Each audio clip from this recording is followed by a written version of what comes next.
ओम शांति। आज 16 अप्रैल 2022 दिन शनिवार की साकार मुरली। आइए अब सुनते हैं मीठे बाप दादा के मधुर महावाक्यों को। मीठे बच्चे, 21 जन्मों की राजाई लेनी है तो ज्ञान धन का दान करो, धारणा कर फिर दूसरों को भी कराओ। प्रश्न, चलते चलते गृहचारी बैठने का मुख्य कारण क्या है? उत्तर, श्रीमत पर पूरा नहीं चलते इसलिए गृहचारी बैठ जाती है। अगर निश्चय बुद्धि हो एक की मत पर सदा चलते रहें तो गृहचारी बैठ नहीं सकती, सदा कल्याण होता रहे। देरी से आने वाले भी बहुत आगे जा सकते हैं। सेकंड की बाजी है। बाबा का बने तो हकदार बने, सुख घनेरे का वर्षा मिल जाएगा, परंतु श्रीमत पर सदा चलते रहें। गीत, तू प्यार का सागर है। ओम शांति। ओम शांति का अर्थ तो बच्चों को बार बार समझाया गया है। ओम माना अहम आत्मा मम शरीर।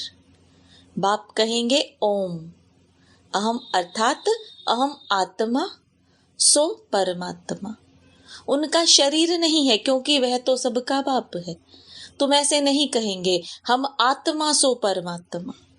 ये तो ठीक है, अहम आत्मा परमात्मा की संतान है। बाकी अहम आत्मा सो परमात्मा कहना एकदम रॉन्ग हो जाता है। तुम बच्चे बाप को जानते हो, यह समझते हो कि यह पुरानी दुनिया है।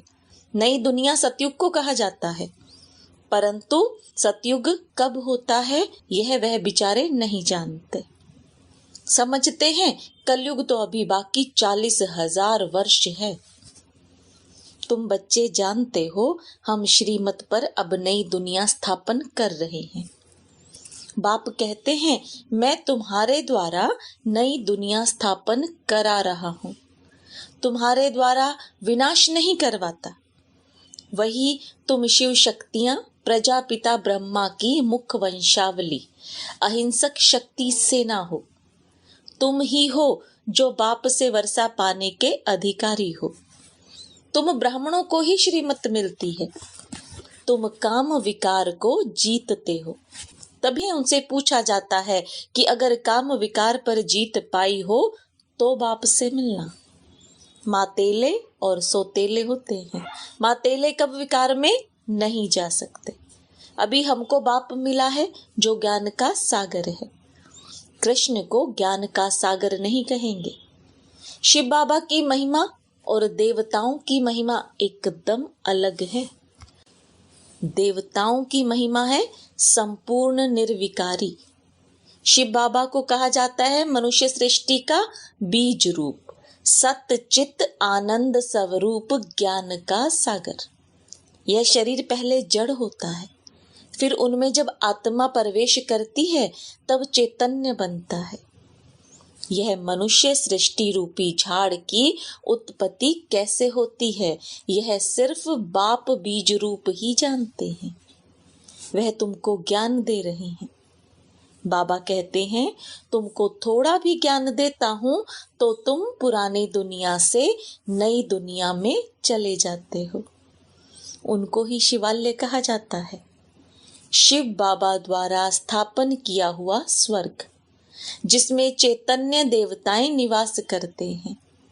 भक्ति मार्ग में उन्हों को मंदिर में बिठा दिया है। तुम हो सच्चे सच्चे रूहानी ब्राह्मण। तुमको शिव बाबा ने ब्रह्मा द्वारा अपना बनाया है। वह जिस्मानी ब्राह्मण भले कहते हैं कि हम मुख वंशावली हैं, परंतु फिर भी कह देते हैं ब्राह्मण देवी देवता नमः, क्योंकि समझते हैं कि हम पुजारी ब्राह्मण हैं, आप पूज्य हो। विकारी ब्राह्मण नमः करते हैं पवित्र को। तुम अभी ब्राह्मण हो, वह समय आएगा फिर तुम ही कहेंगे ब्राह्मण देवताए नमः, क्योंकि अभी तुम पूज्य ही जाकर पुजारी बनते हो। यह बड़ी गुह्य रमणीक बातें हैं। जो श्रीमत पर चलने वाले हैं वह इस रीति धारण कर और करा सकते हैं। जैसे बैरिस्टर सर्जन जितना पढ़ते हैं उतनी दवाइयां व पॉइंट्स बुद्धि में रहती हैं। नाम तो वकील होगा परंतु कोई लखपति और कोई की कुछ भी आमदनी नहीं होगी। यहाँ भी नंबरवार दान करते हैं तो उनका एवजा मिलता है। तब कहा जाता है धन दिए धन ना खुटे। वहां दान करते तो अल्पकाल के लिए दूसरे जन्म में मिलता है। साहूकार के घर में जाते हैं, यहाँ तो 21 जन्म के लिए राजाई के अधिकारी बन जाते हैं। तुमको सब पॉइंट्स भी नोट करनी है। तुमको कागज पर देख भाषण नहीं करना है, परंतु बुद्धि में रख भाषण करना है। जैसे शिव बाबा ज्ञान का सागर पतित पावन है, ऐसे तुम बच्चों को भी बनना है। एक बच्ची ने लिखा कि हमारा बाप टीचर था, आप भी हमारे बाप टीचर हो। वह है हद का, यह है बेहद का। बेहद का बाप बेहद की बातें सुनाता है, हद का बाप हद की बातें सुनाते हैं। वह है हद का सुख देने वाला, हद की सेवा करने वाले सर्वोदया नाम रखते हैं, यह भी झूठ। सर्व माना सारी दुनिया पर तो दया नहीं करते। बाप ही है जो सर्व पर दया कर पावन बनाते हैं, तत्वों को भी पावन बनाते हैं। एक ही दुनिया होती है, वही फिर नई सो पुरानी बनती है। भारत ही स्वर्ग था, भारत ही नरक है। ऐसे नहीं बौद्धिक खंड क्रिश्चियन खंड कोई स्वर्ग था। एक बाप ही सबको दुख से छुड़ाने वाला हेवनली गॉड फादर है, लिबरेटर भी है, गाइड भी है। उनको सब याद करते हैं। बाप कहते हैं बच्चे टाइम बहुत थोड़ा है, अभी देह सहित सबसे बुद्धि योग हटाओ। अब हम अपने बाप के पास ही जाते हैं, फिर आकर राज्य करेंगे। मुख्य हीरो एंड हीरोइन का पार्ट तुम्हारा है। यथा माँ बाप तथा बच्चे सब पुरुषार्थी है। पुरुषार्थ कराने वाला एक ही परम पिता परमात्मा अति प्यारा है। भक्ति मार्ग में भी उनको याद करते हैं, परंतु उनको जानते नहीं। ऋषि मुनि आदि भी कहते थे रचता और रचना बेअंत बेअंत है। तो आजकल के गुरु कैसे कहते हैं हम ही परमात्मा हैं। देलवाड़ा मंदिर में आदि देव का चित्र है, नीचे काला दिखाते हैं, फिर अचल घर में सोने का रखा है। नीचे तपस्या कर रहे हैं, ऊपर स्वर्ग है। यह है हमारा यादगार। पतितों को पावन बनाते तो संगम हुआ ना। भक्ति मार्ग वाले भी होंगे। बाबा इस शरीर द्वारा अपना जड़ मंदिर यादगार भी देखते हैं, समझाते हैं मैं देखता हूँ, यह हमारे यादगार बने हुए हैं। तुम भी अपना यादगार देखो। पहले तुम नहीं जानते थे कि यह हमारा यादगार है, अभी जानते हो। तुम जो पूज्य देवता थे सो अब पुजारी बने हो। हम सो देवता, हम सो क्षत्रिय, हम सो का अर्थ भी तुम ही जानते हो। नई दुनिया सो पुरानी कैसे बनती है? नई बने तब पुरानी का विनाश हो। ब्रह्मा द्वारा स्थापना तो जरूर यहाँ होनी चाहिए। प्रजा यहाँ रचते हैं। सूक्ष्म वतन में तो ब्रह्मा अकेला बैठा है। रचना रचकर पूरी की तो फरिश्ता बन गए। तुम हो प्रजापिता ब्रह्मा मुख वंशावली ब्राह्मण कुलभूषण। सर्वोदया लीडर वास्तव में तुम ही हो। श्रीमत से तुम अपने पर भी दया करते हो तो सर्व पर भी दया करते हो। श्री श्री शिव बाबा बैठ तुमको श्री बनाते हैं। श्री श्री वास्तव में एक को ही कह सकते हैं। पतित पावन सर्व का सदगति दाता एक ही है। बाकी यह है असत्य झूठी दुनिया। इसमें जो कुछ बताते हैं वह झूठ ही झूठ है। रचता और रचना के बारे में ही झूठ बताते हैं, बाबा सच बताते हैं। इसको सत्य नारायण की कथा कहा जाता है। तुम ज्ञान से देखो क्या से क्या बन रहे हो। श्रीमत पर जितना चलेंगे उतना ऊंच पद पाएंगे। बेहद के बाप से बेहद का वर्षा लिया जाता है, इसलिए श्रीमत भगवत गीता कहा जाता है। बाकी शास्त्र है उनकी रचना। गीता माई बाप है। गीता खंडन करने से वर्षा किसी को भी नहीं मिलता। यह बातें तुम बच्चे ही जानते हो।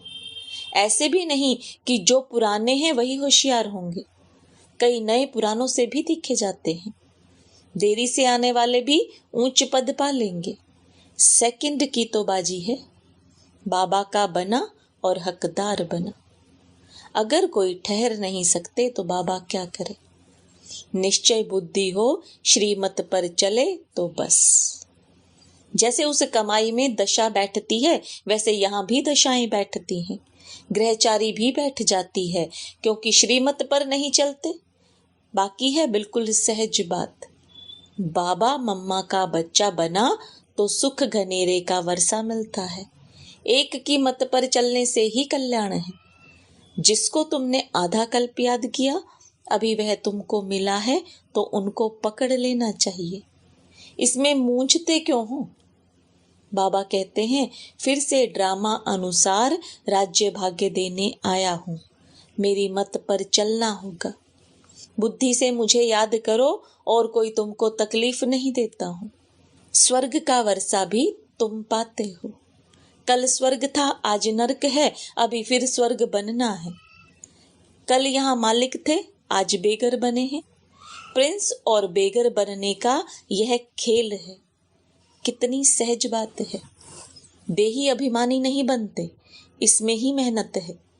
सन्यासी लोग कहते हैं, तुम्हें क्रोध आता है तो तुम मुख में मुहलरा अर्थात ताबीज डाल दो।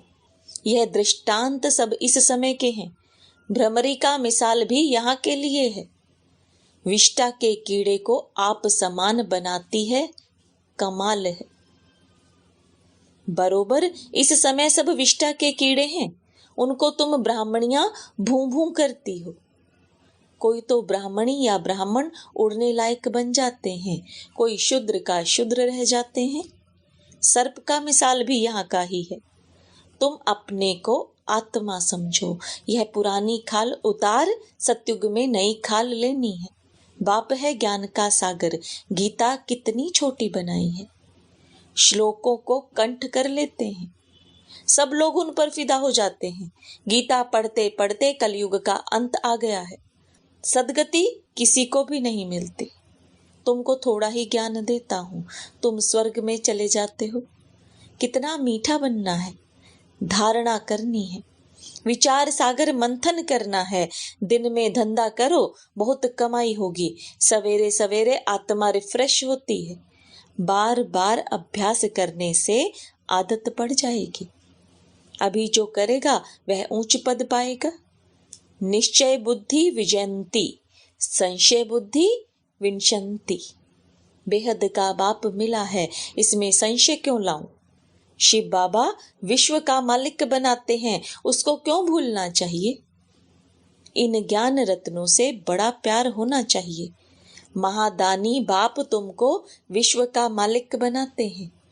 यह ज्ञान का एक एक रत्न लाखों रुपयों का है। अच्छा, मीठे मीठे सिकिलदे बच्चों प्रति माता पिता बाप दादा का याद प्यार और गुड मॉर्निंग। रूहानी बाप की रूहानी बच्चों को नमस्ते। रूहानी बच्चों की रूहानी बाप दादा को याद प्यार, गुड मॉर्निंग और नमस्ते। धारणा के लिए मुख्य सार। श्रीमत पर चलकर अपने ऊपर आपे ही दया करनी है। सर्वोदया बन पतित दुनिया को पावन बनाना है। अमृत वेले रूहानी धंधा कर कमाई जमा करनी है। विचार सागर मंथन करना है। देही अभिमानी बनने की मेहनत जरूर करनी है। वरदान। सर्व शक्तियों को ऑर्डर पर मान चलाने वाले शक्ति स्वरूप मास्टर रचयिता भव। जो बच्चे मास्टर सर्वशक्तिमान की अथॉरिटी से शक्तियों को ऑर्डर पर मान चलाते हैं, तो हर शक्ति रचना के रूप में मास्टर रचयिता के सामने आती है, ऑर्डर किया और हाजिर हो जाती है। तो जो हजूर अर्थात बाप के हर कदम की श्रीमत पर हर समय जी हाजिर व हर आज्ञा में जी हाजिर करते हैं, तो जी हाजिर करने वालों के आगे हर शक्ति भी जी हाजिर व जी मास्टर हुजूर करती है। ऐसे ऑर्डर प्रमाण शक्तियों को कार्य में लगाने वालों को ही मास्टर रचयिता कहेंगे। स्लोगन, सिंपल बन अनेक आत्माओं के लिए सैंपल बनना, यह भी बहुत बड़ी सेवा है। मातेश्वरी जी के अनमोल महावाक्य, डायरेक्ट ईश्वरीय ज्ञान से सफलता। हमें यह जो अविनाशी ज्ञान मिल रहा है, यह डायरेक्ट ज्ञान सागर परमात्मा द्वारा मिल रहा है। इस ज्ञान को हम ईश्वरीय ज्ञान कहते हैं, क्योंकि इस ज्ञान से मनुष्य जन्म जन्मांतर दुख के बंधन से छूट जाते हैं, कर्म बंधन में नहीं आते। इसलिए ही इस ज्ञान को अविनाशी ज्ञान कहा जाता है। अब यह ज्ञान सिर्फ एक ही अविनाशी परम पिता परमात्मा द्वारा हमें प्राप्त होता है, क्योंकि वो खुद अविनाशी है। बाकी तो सब मनुष्य आत्माएं जन्म मरण के चक्र में आने वाली हैं, इसलिए उनसे मिला हुआ ज्ञान हमें कर्म बंधन से छुटकारा देने वाला नहीं है। इन कारण उन्हों के ज्ञान को मिथ्या ज्ञान अथवा विनाशी ज्ञान कहेंगे। लेकिन यह देवताएं सदा अमर हैं, क्योंकि इन्होंने अविनाशी परमात्मा द्वारा यह अविनाशी ज्ञान प्राप्त किया है। तो इससे सिद्ध है कि परमात्मा भी एक है, तो उसका ज्ञान भी एक है। इस ज्ञान में दो मुख्य बातें बुद्धि में रखनी है। एक तो इसमें विकारी कलयुगी संग दोष से दूर होना है, और दूसरी बात कि मलेच्छ खान पान आदि की परहेज रखनी है। इस परहेज रखने से ही जीवन सफल होती है। अच्छा, ओम शांति।